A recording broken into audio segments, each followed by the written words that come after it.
David ta paong happy inchi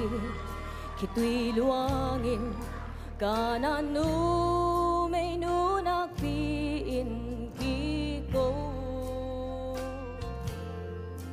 anup nale kitui in Jesu lungtang ako'y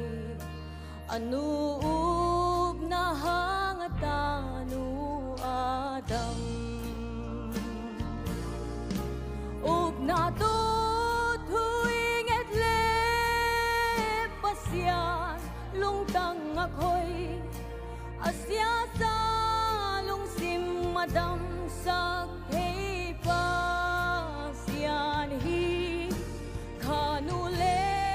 palung kitwakin kamle minamati kitui to pasyan kyang thungen siati Mosesin aminam adi antang intuange pasyanin suy ding thukham so mapya asya sa igam ading antangin thungele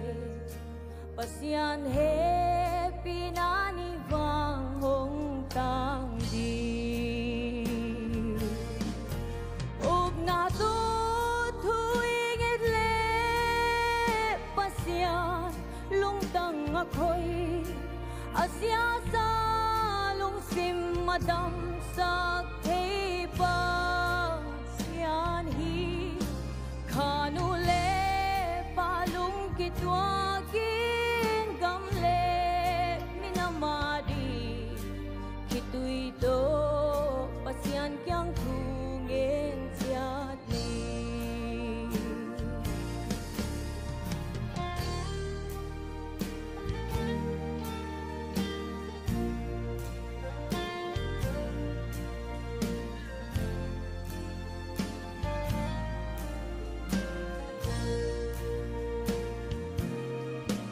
asya sa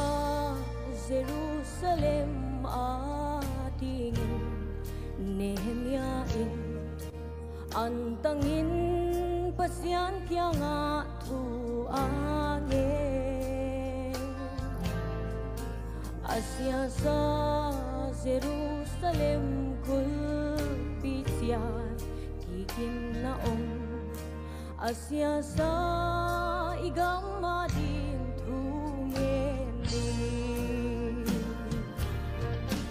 up na to tuwing etle pasya lungtang ako'y asya sa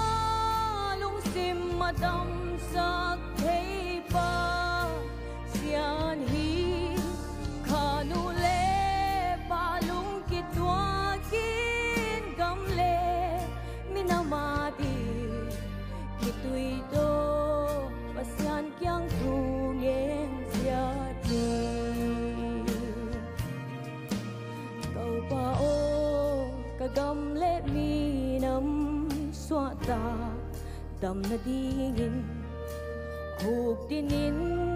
na maya kong punuhi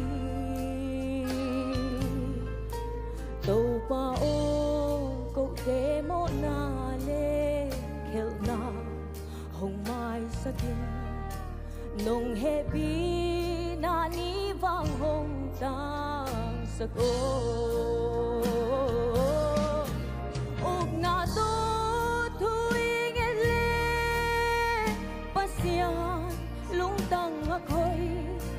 asya sa lungsim madam sa kay pasyan hi kanule palung kitwakin gamle minamadi kitui to